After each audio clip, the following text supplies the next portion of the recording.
Hello wonderful people, and welcome again of how to become a better guide.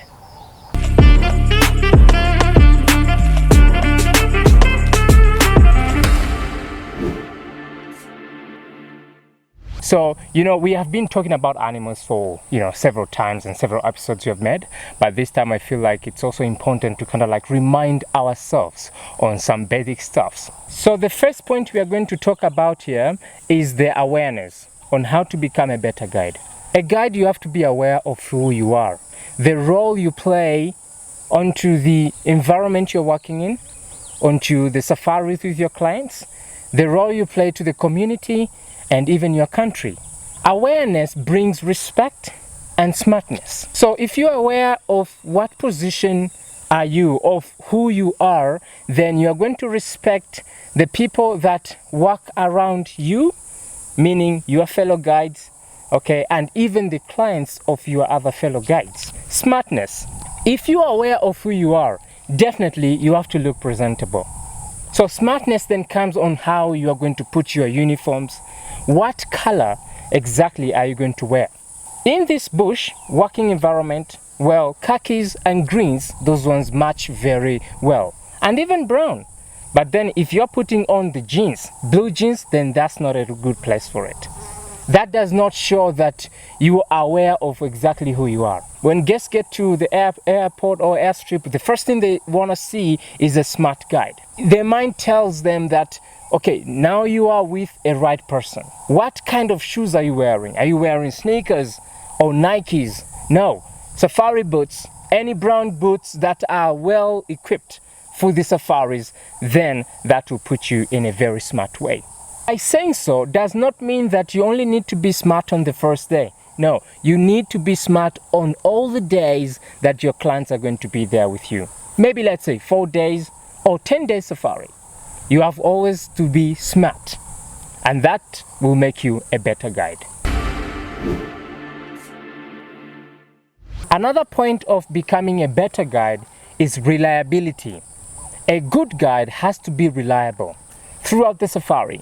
You have to show that you are the person that they can rely on.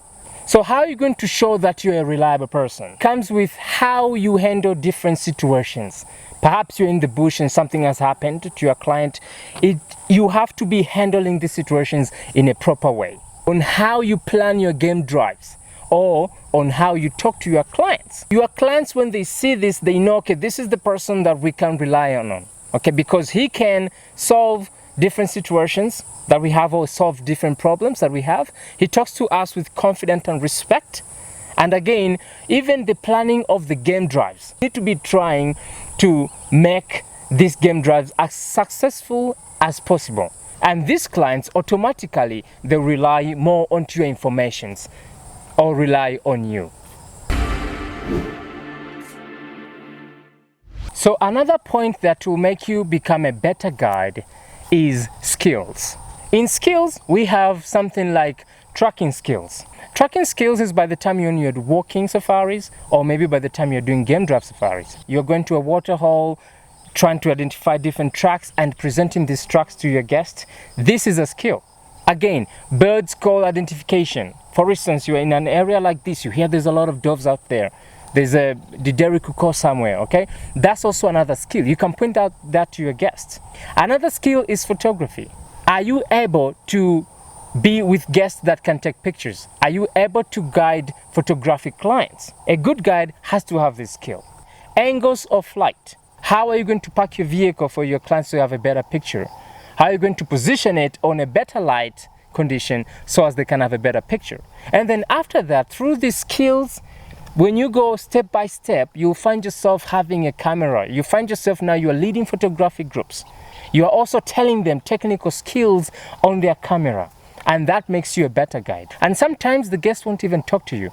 They won't tell you, hey, we need to have this angle. No, sometimes the guests are just quiet. But when they come across another guy, they'll be like, oh, I think you are better because you can position us in a good position. If you develop these skills, guys, you're going to be better guides. Anything that you're doing, develop the skills even better, okay? Day by day, and you're gonna be a better guide. Nobody has ever rested in one position and become a better person. No, you have to always move out of your comfort zone. So thank you. This is going to be the first chapter, and I cannot wait to present to you again other things that will make you better guide in the second chapter. Stick with us.